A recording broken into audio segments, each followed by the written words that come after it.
अब्बा जी, शमीर सुबह से कमरे से बाहर नहीं आया। आपकी कोई बात हुई है उसके साथ? बेटा तुम्हें तो हमारे घर के हालात बड़े अच्छे से मालूम है। वो बार बार ट्रिप पे जाने की जिद कर रहे हैं। अब्बा जी, आपने उसे समझाया नहीं है? बेटा मैंने उसको समझाने की कोशिश तो बहुत बार की है, लेकिन वो अभी बच्चा है, शायद बात को समझ नहीं पा रहा, लेकिन फिर भी वो जिद करके बैठा हुआ है।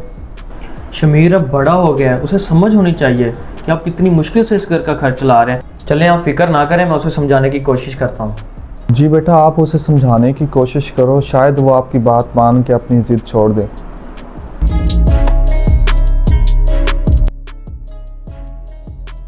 शमीर, खैर है? तुम सुबह से कमरे से बाहर ही निकले? अब्बा जी से जाके पूछ लें क्यों नहीं निकला बाहर।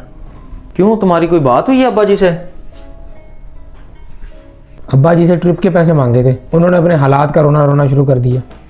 तमीज़ करो, वो तुम्हारे बड़े हैं, तुम्हें पता भी है वो हमारी ज़रूरत को कैसे पूरा कर रहे हैं, और तुम ऐसे बोल रहे हो उनको।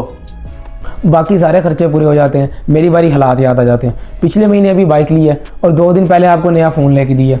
मेरे प्यारे भाई, अब्बा जी ने बाइक इसलिए लिया है ताकि तुम्हें कॉलेज में आने जाने के लिए आसानी हो। और रही बात मोबाइल की, तुम्हें पता भी है किस्तों पे लेके दिया, और किस्तें मैं खुद अदा कर रहा हूँ उसकी। मुझे नहीं ये बातें सुननी, मुझे बस ट्रिप पे जाना है। जब पैसे हो जाए बता देना, मैं जा रहा हूँ बाहर।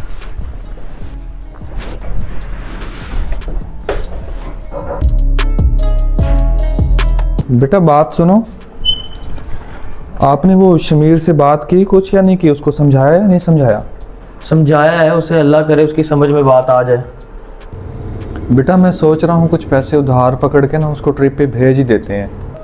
अब्बा जी, इसकी कोई ज़रूरत नहीं है, आप फिक्र ना करें, मैं कुछ ना कुछ करता हूँ।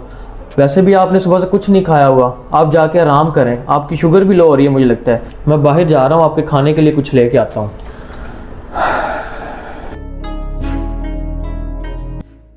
मेरे भाई शमीर, क्यों उदास बैठे हो? मैंने आपसे कहा था मैंने ट्रिप पे जाना है, मेरे सारे दोस्त जा रहे हैं तो मैंने जाना ही जाना है। आप मुझे कहीं से भी पैसे अरेंज करके दें। अच्छा, तो ये तुम्हारी जिद अब पक्की है। अच्छा ऐसे करो, मेरे पास ये कुछ पैसे हैं, ये रख लो और जाओ ट्रिप पे, एंजॉय करो दोस्तों के साथ। अब ये पैसे अब्बा जी के पास कहाँ से आए? ज़रूर उन्होंने कहीं ना कहीं छुपा के रखे हुए होंगे। तुम्हें पता भी है ये पैसे कहाँ से आए हैं? इन पैसों से अब्बा जी की इंसुलिन लानी थी, लेकिन तुम्हारा ट्रिप पर जाना उनकी सेहत से ज़्यादा ज़रूरी है। जाओ ट्रिप पे।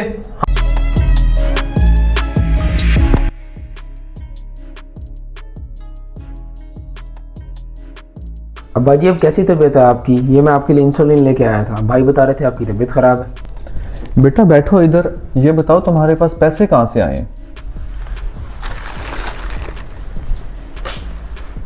बेटा मैंने अली को तुम्हारे ट्रिप के पैसे दे दिए थे, तो अली ने आपको दे दिए? अब्बा जी वो तो आपकी इंसुलिन के पैसे थे, मैं उन पैसों से ट्रिप पर कैसे जा सकता हूँ? तो बेटा आपका ट्रिप? अब्बा जी मेरा ट्रिप आपकी सेहत से ज़्यादा ज़रूरी नहीं है। कोई बात नहीं, मैं अगले साल चला जाऊँगा जब आपकी जेब और घर के हालात इजाज़त देंगे। मुझे समझ आ गई है कि आप बड़ी मुश्किल से घर का खर्च चला रहे हैं। शाबाश मेरे शहजादे, मुझे दिली सुकून हुआ है आपकी ये सोच देख के, और आप शुक्र है कि आपकी ज़िद ख़त्म हो गई और आपकी सोच इस अच्छे अंदाज में बदल गई है। बाप की जेब खाली हो सकती है मगर नीयत कभी खाली नहीं होती। इस वीडियो को ज़्यादा से ज़्यादा शेयर करें ताकि कोई राह रास्त पे आ जाए।